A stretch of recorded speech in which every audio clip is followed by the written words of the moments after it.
BSP उनकी घर की पार्टी है। अगर मैं बीएसपी को चमारों की फैक्ट्री बनाने की, राजनीतिक नेता बनाने की फैक्ट्री कहूँ तो कोई अतिशयोक्ति नहीं है।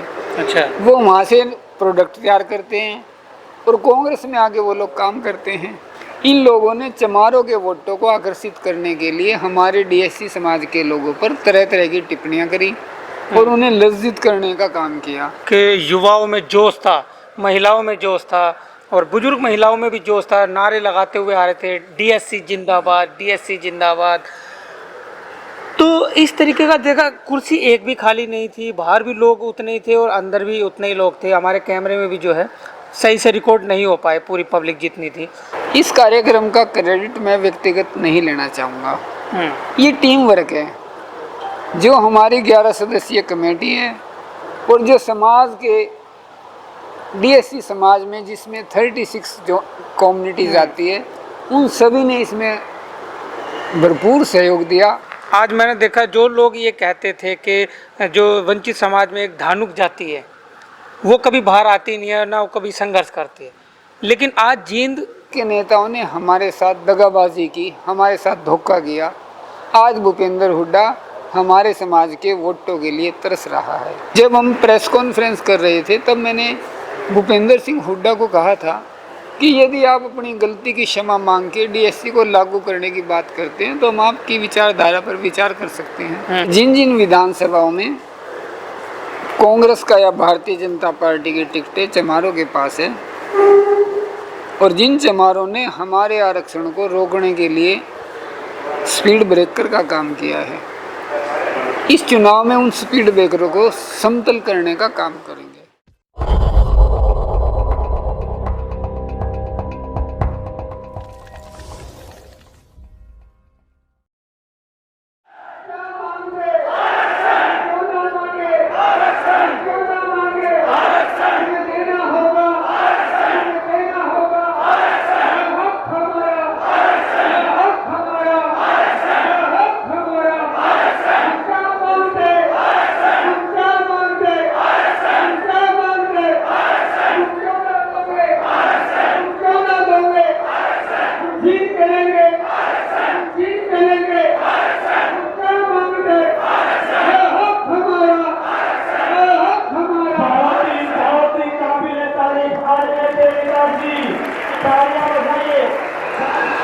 चलिए, माननीय क्रांतिवीर देवीदास सर जी हमारे साथ में हैं।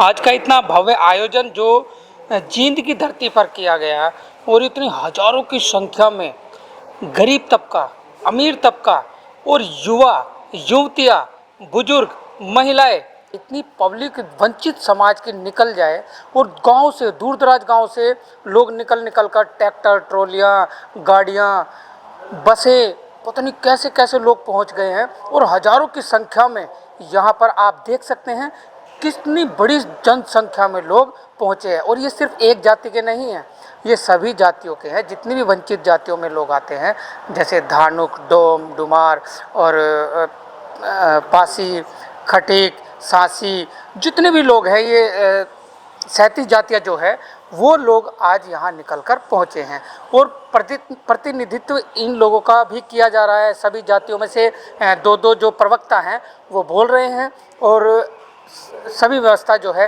देवीदास जी ने, देखिए कितने बड़ी उम्र के हैं और ये इनका जो जज्बा है वो दिखाता है कि ये सिर्फ उम्र में देखने में जो है वो बुजुर्ग हैं, लेकिन इनका जो जज्बा है जो, लेकिन आज इन्हें युवा की अवस्था में आप देख सकते हैं इनकी जो एनर्जी है, जो इनके अंदर जुनून है, वो आप देख सकते हैं कि भारी जनसंख्या में लोग इनके आह्वान पर, इनके गुजारिश पर लोग पहुँचे हैं। आज का ये भव्य जो आयोजन किया गया है, इसमें आपने किस तरीके से जातियों में, हर जातियों में गए हैं आप, कैसे संपर्क किए हैं और कैसे लोगों को जोड़ा है, ये लड़ाई आप कब से लड़ रहे हैं, इन पर हम चर्चा कर रहे हैं। तो सबसे पहले हम जानना चाहेंगे ये लड़ाई आपने कब शुरू की और किस तरीके की परिस्थिति आपके सामने आई है?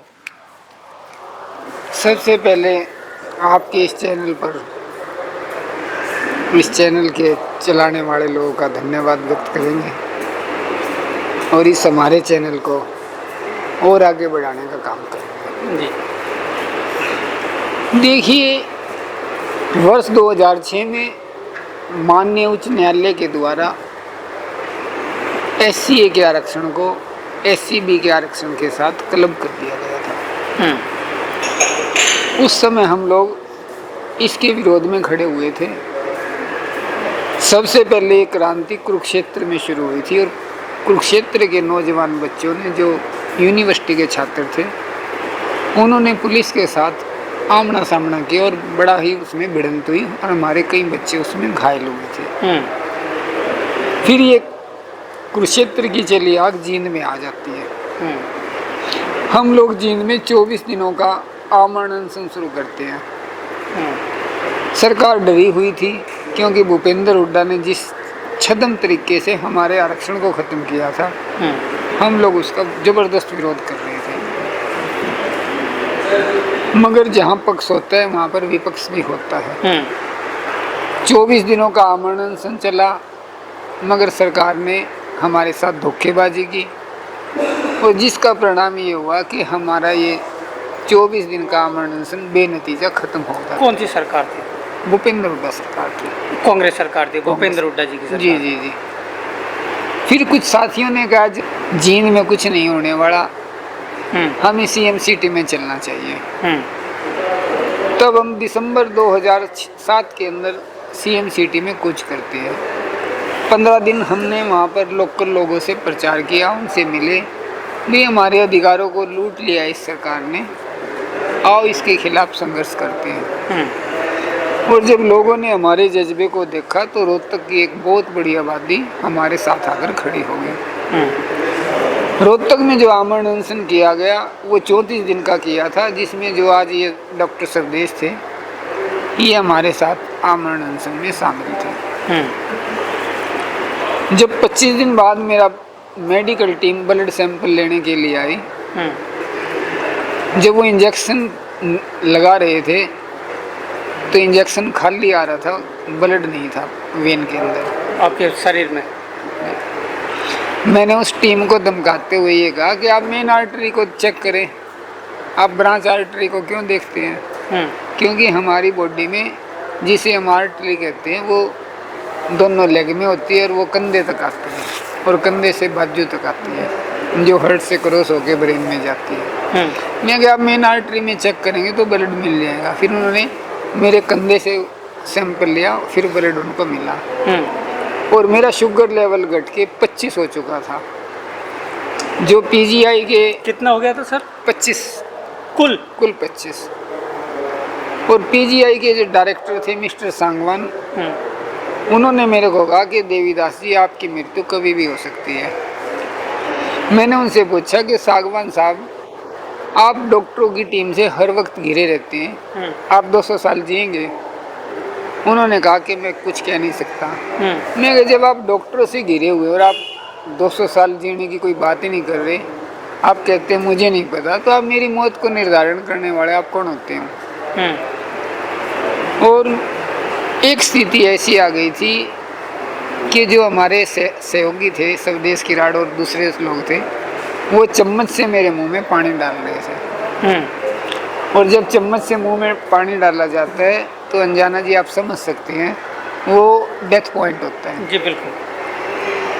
बट मैंने कभी धैर्य नहीं खोया और मेरे घर में भी उस समय तो मेरी पत्नी जिंदा थी, घर पे मैसेज चला गया था भी गंभीर हालत है।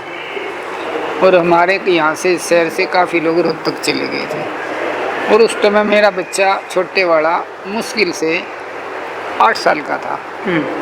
वो कहने लगा कि छोड़ देना पापा इस काम को। मैं कहा बेटे यदि आज हम इस अनशन को छोड़ देंगे तो आप लोगों का समाज में उपास उड़ाया जाएगा जब आप जवान होंगे कि आपका पिता समाज को अंधकार में धकेल कर अपना जीवन बचाने के लिए अनशन छोड़कर चला गया। और मैंने वहाँ से अनशन नहीं त्यागा। हरियाणा के विधायकों ने, अपने समाज के विधायकों ने, बनारसी दास जी जो अब इस दुनिया में नहीं रहे हैं, कैथल से करनाल से काफ़ी लोग आए कि देवीदास जी अनशन छोड़ दो। मैं कहना मैं क्या यदि मैं अनशन छोड़ भी देता हूँ और आपके साथ चल पड़ता हूँ, अगर गाड़ी में मेरा रोड पे एक्सीडेंट हो गया, मैं तो ना राइट साइड का रहूँगा ना लेफ्ट साइड का रहूँगा। अब अगर मेरी अनशन पे डेथ हो जाती है, कम से कम सरकार के खाते में तो मरेंगे। इसलिए मैंने उनकी किसी की बात नहीं मानी और हमने मेडिकल के अंदर कोई ट्रीटमेंट नहीं लिया।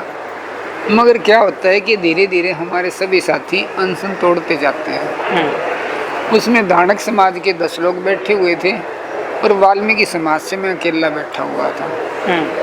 ये जानकर मेरे समाज के लोगों को फक्र हो जाना चाहिए कि जब वो 10 के 10 लोग अनशन छोड़ चुके थे, हमने सबसे आखिरी में अनशन खत्म किया था, क्योंकि स्वदेश की तबीयत ज़्यादा खराब हो गई थी।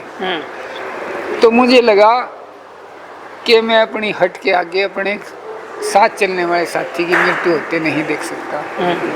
तब मैंने स्वदेश की हालत खस्ता होते देखकर फिर मैंने अनशन खत्म किया था। और ये आपकी वाल्मीकि कौम की चला था सर? 34 डेज, 34 दिन चला। जी। मतलब आप बगैर खाए पिए जो है, मैं तो पानी पीना होता है जी, सिर्फ पानी पी सकते हैं। नमक पानी, नमक नींबू का पानी पीना आपका होता है। शुगर लेवल सिर्फ 25 रह गया, तो कैसे आप जिए कैसे फिर इसमें तो 25, मतलब मैं खुद सुन के हैरान हो रहा हूँ। देखिए अनजाना जी, हम लोग आध्यात्मिक परिवार से हैं। मैंने जैन साधुओं की सत्संग को अटेंड किया है और जैन समाज के अंदर ये जो इनके सन्यासी होते हैं, ये लोग 41 दिन का अनशन, उसको वो कुछ और बोलते हैं उनकी आध्यात्मिक भाषा में, वो लोग करते हैं। हर साल उपवास करते हैं, कोई 31 दिन का करता है तो कोई 41 दिन का करता है। तो मुझे लगा जब ये सन्यासी 31 दिन का उपवास कर सकते हैं तो मैं क्यों नहीं कर सकता। लेकिन रिस्क तो बड़ा है। तो कोई रिस्क नहीं। देखिए अनजाना जी, जो हमारे जवान बॉर्डर पे लगे हुए होते हैं, उन सभी को पता है कि जीवन में मौत एक बार मिलती है, 2 बार किसी को नहीं मिलती है। जो लोग हमारे घरों में रहते हैं या सिविल सर्विस में काम करते हैं, सभी लोगों को एक मौत केवल एक बार मिलती है, 2 बार किसी को नहीं मिलती। इसलिए मुझे डर ही नहीं लगता भाई, यदि मेरी यहाँ मृत्यु लिखी है मुझे कौन रोक देगा, और यदि मेरी मृत्यु नहीं है मुझे मार कौन देगा। किस बात का डर करें हम। अच्छा, जो आरक्षण वर्गीकरण पर जो आदेश आया सुप्रीम कोर्ट का, तो लगातार आप जैसे बता रहे कि 18 साल से लोग भी बता रहे थे कि देवीदास जी जो है लगातार 18 साल से जो है संघर्ष में लगे हुए हैं। वो अनशन भी करते रहते हैं और धरने प्रदर्शन, सरकारों को चेताना, सरकारों पर प्रेशर बनाना, ये आप हमेशा से करते आए हैं 18 साल से लगभग। लेकिन जब से ये आरक्षण वर्गीकरण का जो सुप्रीम कोर्ट ने जो फैसला दिया, तो उसके बाद आपका जो संघर्ष है और तेज हो गया। आज आपने यहाँ जींद में जो भी ये महासम्मेलन किया गया, आपने पोस्टर जो लगाया, पीछे होल्डिंग जो लगा था, उसकी लोग सराहना कर रहे थे। सराहना इसलिए कर रहे थे क्योंकि उनका ये कहना था कि ये जो पोस्टर है ये ना किसी जाति का है ना किसी धर्म का है। तो इस पर लोगों की टिप्पणी ये थी कि ये हर जगह जहाँ भी सामाजिक प्रोग्राम हो तो ये इसी तरीके का जो है वो पोस्टर होना चाहिए। तो आपका एक पोस्टर तो ये आपका कामयाब हो गया, लोगों को जो पसंद आया है, क्योंकि उसमें ना किसी भगवान का था, ना किसी धार्मिक संस्था का, ना किसी का आपका भी पोस्टर उसमें फ़ोटो नहीं था, ना जो 11 सदस्य की जो टीम थी उनका भी कोई फ़ोटो नहीं था। तो इस तरीके का जो है लोग जुड़ाव जो हुआ, आप इससे पहले जैसे आज ये आपने 22 तारीख का जो प्रोग्राम रखा, आप लोगों में कैसे गए हैं, कैसे आपने संपर्क साधे हैं, कैसे लोग निकल कर आए हैं? अगर इसको कहें ये बड़ी आकस्मिक घटना है। जब वो लोग 21 अगस्त को अपनी ताकत का प्रदर्शन कर चुके थे और जब 1 अगस्त को सर्वोच्च न्यायालय का निर्णय आ चुका था, हमने समाज के लोगों का काफ़ी इंतज़ार किया, क्योंकि यहाँ अलग अलग संगठन के लोग डीएससी को मांगते रहते हैं। हमें लगा कि शायद कोई संगठन इसकी आवाज़ उठाए, मगर अफसोस कि किसी धार्मिक संगठन, किसी राजनीतिक संगठन, किसी सामाजिक संगठन ने डीएससी के विषय पे 2 लाइनों का बयान देना भी उचित नहीं समझा। तब मजबूर होकर हम लोगों ने 14 अगस्त को या 15 अगस्त की कोई डेट थी, जींद में पहली प्रेस कॉन्फ्रेंस करी कि हम लोग इसके खिलाफ काम करेंगे, भारत बंद के जी। मुझे बड़ी आंतरिक पीड़ा हुई कि जब हमारे लोग आबादी में बराबर हैं, जब डीएससी समाज की आबादी एससी समाज के लोगों से ज़्यादा है, हम सड़कों पे क्यों नहीं आ सकते? हम क्यों अपनी ताकत को उभार नहीं पा रहे? ये हमारे लिए एक चुनौती बनी हुई थी। और मैंने हमारी टीम ने इस चुनौती को स्वीकार किया। ये जो कमेटी के लोग थे 11 लोग, इन लोगों से हमने मिलजुल के पहले प्रेस कॉन्फ्रेंस की और उसके बाद हम समाज में काम करने लग गए। हमारी कमेटी के अंदर भी कुछ बातों पर विरोधाभास बना रहता था, मगर मैंने उनकी बात को नेगलेक्ट करने की बजाय मैंने उसको स्वीकार किया। जिस तरह से हमारी जीवा दांत और जाड़ के साथ काम करती रहती है, बड़ा सिंपल तरीके में बता रहा हूँ। अगर किसी जाड़ में कोई छोटा सा पार्ट भी खाने का फंस जाए ना, जब तक वो नहीं निकलता जीव उस पर लगातार काम करती रहती है, प्रयास जारी रहता है। और जब भी जीव थोड़ा सा फाउल चलती है तो वो कट जाती है दांत और जाड़ के बीच में आने से। तो मैंने इस चुनौती को स्वीकार किया। भाई ये लोग भी तो हमारे ये लोग वर्ग में आते हैं, हम इनको छोड़ भी नहीं सकते। इसलिए मैंने उनके विरोध को स्वीकार किया और आगे बढ़ते रहे, निरंतर प्रचार करते रहे।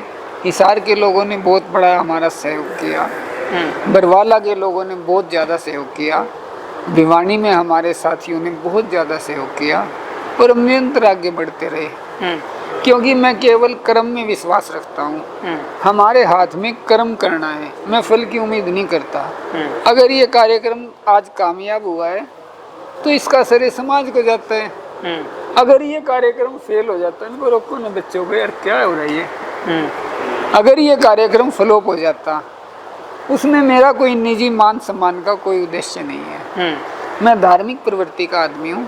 सुबह नहा के भगवान के मंदिर में जाता हूँ और मैं परमात्मा से एक ही बात कहता हूँ, हे परमात्मा, मेरे सारे सुख दुख, लाभ हानि, जीवन मरण, मान अपमान सब कुछ आपको अर्पित है। आप मुझे क्या देंगे, कब देंगे, ये आपका निर्णय है। मैं केवल कर्म कर सकता हूँ। और मैंने उसी परिभाषा को आगे बढ़ाते हुए निरंतर समाज में काम किया और जिसका परिणाम आज आपने देख लिया।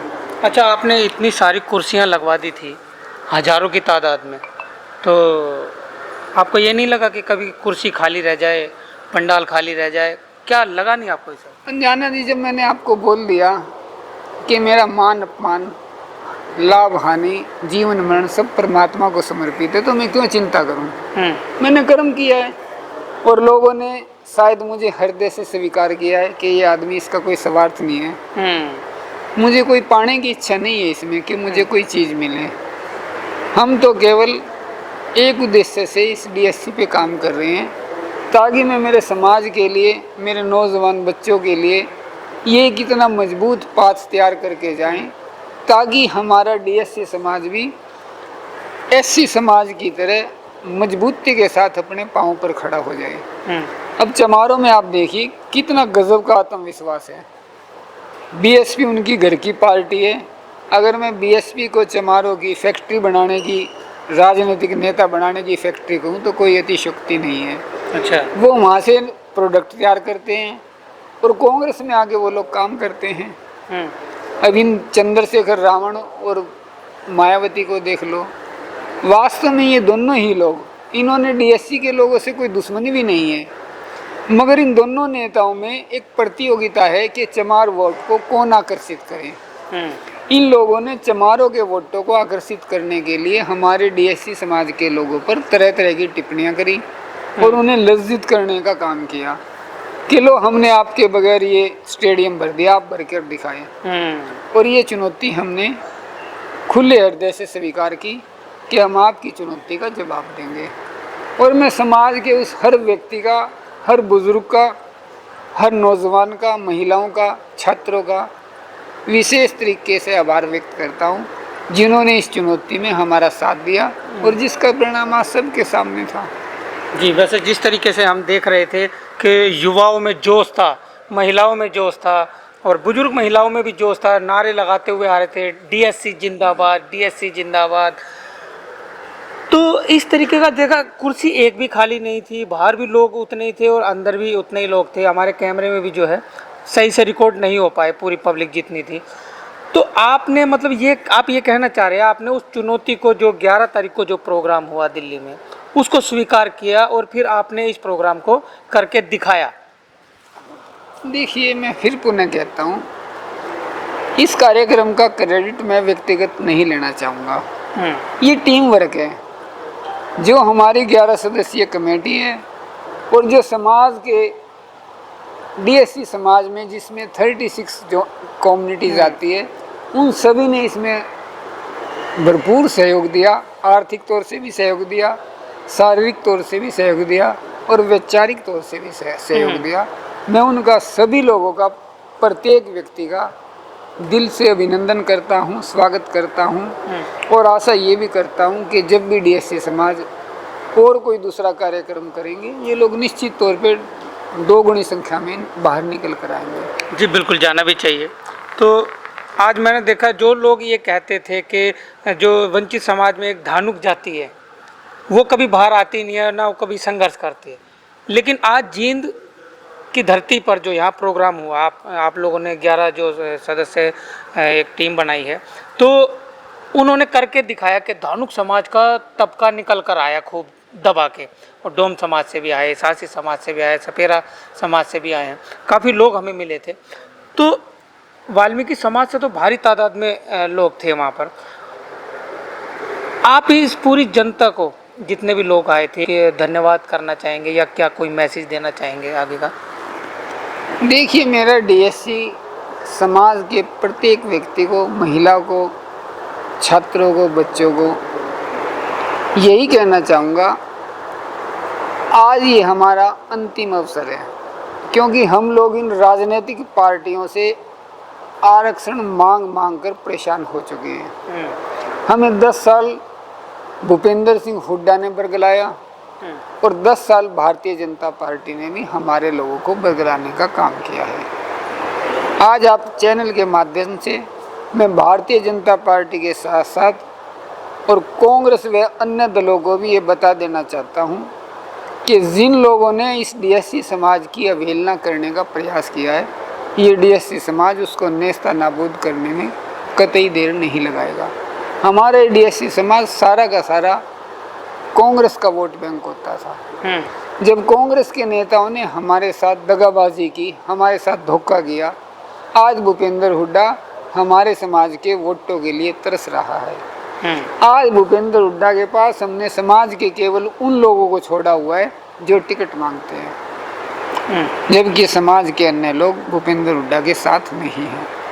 हमारे चमार भाई ये कहते हैं, मुख्यमंत्री जी को, मनोहर लाल जी को ये कह के डराते थे कि मनोहर लाल जी, इस आरक्षण को चौधरी भजन लाल जी ने विभाजित किया था और हमने चौधरी भजन लाल जी को सत्ता में नहीं आने दिया। आज आपके चैनल के माध्यम से मैं उन लोगों को ये जवाब देना चाहता हूँ कि चौधरी भूपेंद्र सिंह हुड्डा ने हमारे आरक्षण को ख़त्म किया है और इसके जीवन में जीते जी हम कांग्रेस को सत्ता में नहीं आने देंगे। तो ऐसा क्यों? क्योंकि देखिए, कांग्रेस तो संविधान बचा रही है, संविधान पर काम कर रही है और वो आरक्षण के जो है वो खिलाफ भी नहीं है। हाँ, कुछ समर्थन भारत बंद में दिया गया था, लेकिन जो है फिर बाद में कहा कि हमारा समर्थन जो है नहीं है। इस पर आप क्या कहेंगे? क्योंकि आप हरियाणा में जो है चुनाव है, चुनाव पर आप इस पर भी आप पर जो है आरोप लगेंगे कि ये बीजेपी का प्रोग्राम था, क्योंकि वहाँ पर खुलकर जो है हुड्डा का और कांग्रेस का जो है वो विरोध हुआ है कि कांग्रेस में कोई भी वोट नहीं देगा वंचित समाज, और इनकी सरकार को जो है वो आने नहीं देंगे। तो बीजेपी के खूब नारे लगे हैं, मतलब बीजेपी के बारे में बोला गया है कि बीजेपी को वोट करे। तो ये तो राजनीतिक मंच नहीं आपको लग रहा है इसमें? देखिए, हमारे समाज के कुछ अति उत्साहित नौजवान वो भारतीय जनता पार्टी के समर्थन की बात कर सकते हैं, क्योंकि जिन लोगों ने इस मर्यादा को खंडित किया है, हम लोगों ने हमारी कमेटी में बैठ के डिसाइड किया था कि भाई ये सामाजिक मंच है या राजनीतिक मंच है। उन्होंने कहा ये सामाजिक मंच है। जब ये सामाजिक मंच है तो हमने मंचों से इस तरह का प्रचार प्रसार नहीं करना चाहिए था। और मैं यदि निजी बात करूं, मैंने किसी पार्टी की चर्चा नहीं की, क्योंकि यदि कल को कोई अन्य सरकार बन जाती है, हमें उसके विकल्प के लिए भी तैयार रहना चाहिए। जब हम प्रेस कॉन्फ्रेंस कर रहे थे तब मैंने भूपेंद्र सिंह हुड्डा को कहा था कि यदि आप अपनी गलती की क्षमा मांग के डीएससी को लागू करने की बात करते हैं तो हम आपकी विचारधारा पर विचार कर सकते हैं। मगर अफसोस ने तो भूपेंद्र सिंह हुड्डा ने 2 लाइन का बयान दिया। मैं राहुल गांधी जी के बारे में भी कहना चाहूँगा, जब इस देश में लोकसभा का चुनाव था तो राहुल गांधी जी संविधान की प्रति उठाए घूम रहे थे कि भारतीय जनता पार्टी संविधान की हत्या कर रही है, संविधान को बदल रही है, संविधान को जला रही है। जब हमारा फैसला 1 अगस्त 2024 को माननीय सर्वोच्च न्यायालय से आ गया है, हमें राहुल गांधी जी से अपेक्षा थी अगर वो संविधान की रक्षा करना चाहते हैं तो डीएससी के लिए 2 लाइन बोले। मगर मुझे नहीं पता राहुल गांधी जी और उनकी माता जी उस संविधान को लेके कौन से बिल में बड़ी हुई है, मुझे नहीं पता। अगर वो हमारे लिए बोलते तो हम इनके लिए सोच सकते थे। मगर ये दुर्भाग्य है कि कांग्रेस को डीएससी समाज के वोटों की बजाय चमारों के वोट ज़्यादा अच्छे लगते हैं। और आज आप पार्टी में देख भी सकते हैं। लेकिन देवीदास जी, चमार जाति के जो लोग हैं वो तो कहते हैं कि हम ना कांग्रेस में वोट डालते हैं ना बीजेपी में डालते हैं, हम तो सिर्फ बीएसपी के वोटर हैं और बीएसपी में भी हमारा वोट जाता है। और चमार जाति से जो भी लोग कहीं से भी खड़े हो, अब की बार तो ये भी उन्होंने ऐलान किया है कि चमार जाति का किसी भी पार्टी से किसी भी संगठन से कोई भी खड़ा है तो कहीं वोट ना डाले, सिर्फ चमार जाति के ही कैंडिडेट को जो है वोट डालेंगे। देखिए अंजाना जी, चमारों ने तो डिसीजन बाद में लिया है, हम ये डिसीजन पहले ही मन बना चुके हैं कि जिन जिन विधानसभाओं में कांग्रेस का या भारतीय जनता पार्टी की टिकटें चमारों के पास है और जिन चमारों ने हमारे आरक्षण को रोकने के लिए स्पीड ब्रेकर का काम किया है, इस चुनाव में उन स्पीड ब्रेकरों को समतल करने का काम करेंगे। और हमारा भी ये समाज के लोगों से आग्रह है कि जो ये चाहे भारतीय जनता पार्टी की टिकट पे चुनाव लड़ रहे हो, चाहे कांग्रेस की टिकट पे चुनाव लड़ रहे हो, इनको बख्शा नहीं जाएगा और इनको हराने का ये डीएससी समाज पूरी ताकत के साथ काम करेगा। तो मैं इस इंटरव्यू के माध्यम से एक बात अवश्य कहना चाहूँगा, हम इस चैनल को इसकी टीआरपी इतनी बढ़ा देंगे कि इसको लोग राष्ट्रीय स्तर पे देखने लगेंगे, क्योंकि जिस तरह से जागो समाज चैनल ने उस वंचित समाज के बात को हाईलाइट करने की कोशिश की है जिससे सभी लोग दूरी बनाए रखे थे, मैं उसके लिए जागो समाज के चैनल के मालिक को दिल से आभार व्यक्त करता हूं, धन्यवाद करता हूं, अभिनंदन करता हूं कि आप हमारे समाज की आवाज़ बनकर इसको आगे बढ़ा रहे हैं और आपका चैनल, हमारा चैनल दिन दोगुनी रात चौगुनी उन्नति करना चाहिए, करेगी, ये ऐसी हमारी मानना है, ऐसी हमारी उम्मीद है। चलिए, धन्यवाद सर। तो ये है देवीदास जी। वैसे सर, इस चैनल का मालिक कोई भी नहीं है, इस चैनल का मालिक जो है वो वंचित समाज है और ये चैनल जो है वंचित समाज के लिए काम कर रहा है। तो देवीदास जी जो सर है, क्रांतिकारी, हम तो युवा ही कहेंगे इन्हें, जो आज इतनी उम्र में भी इतना जोश इनके अंदर है, जुनून है और ये जो लगातार समाज में काम कर रहे हैं, जातियों, हर जाति के लोगों को जोड़ने का काम कर रहे हैं। जितनी भी वंचित समाज की जो 36 जातियां हैं उनको जोड़ने का काम कर रहे हैं और जोड़ करके हजारों की संख्या में जो है ये इतना बड़ा महासम्मेलन किया गया, ये सिर्फ देवीदास जी और जो इनकी 11 सदस्य टीम है वो ही कर सकती है। मैं भी आज हैरान हो चुका हूँ। मैं भी आज देश भर में हम जा रहे हैं और विकास भाई, हमारे विकास कांगड़ा जी जा रहे हैं, हमारे जसविंदर पहलवान जी देश भर का दौरा कर रहे हैं और वो समाज में जागृति जगा रहे हैं, लोगों को तैयार कर रहे हैं, लोगों को समझा रहे हैं। तो ये लोग जो जा रहे हैं हर जगह, हर राज्यों में जो है अपने लेवल से लोग अपना अपना ज्ञापन राज्य सरकारों को और केंद्र सरकार को सौंप रहे हैं। लेकिन जो आज जींद के जो लोगों ने, जींद के जो वंचित समाज ने आज ये करके दिखाया कि भारत के कई राज्यों से लोग यहाँ पर पहुँचे हैं, हर गांव से, गलियों से निकल कर लोग आए हैं, तो ये बड़ी एक क्रांति हुई है। आज का जो महासम्मेलन है ये क्रांति है और इस क्रांति को आप रुकने नहीं देंगे। अपना बटन दबाइए, अपने अंगूठा चलाइए, अपनी उंगली चलाइए और इसको शेयर कर दीजिए दबा के। और क्योंकि ये आपका भी दायित्व बनता है, आप चाहे प्रोग्राम में नहीं पहुँचे, आपको जानकारी नहीं थी या जो भी रहा, लेकिन आप घर में बैठकर जो क्रांति ला सकते हैं इसको शेयर करके, लाइक करके, कमेंट करके और सब्सक्राइब भी आप कर सकते हैं क्योंकि आपका अपना चैनल है। तो चलिए इसी के साथ मैं सुनील अंजाना, जागो समाज चैनल, आपका अपना चैनल। धन्यवाद।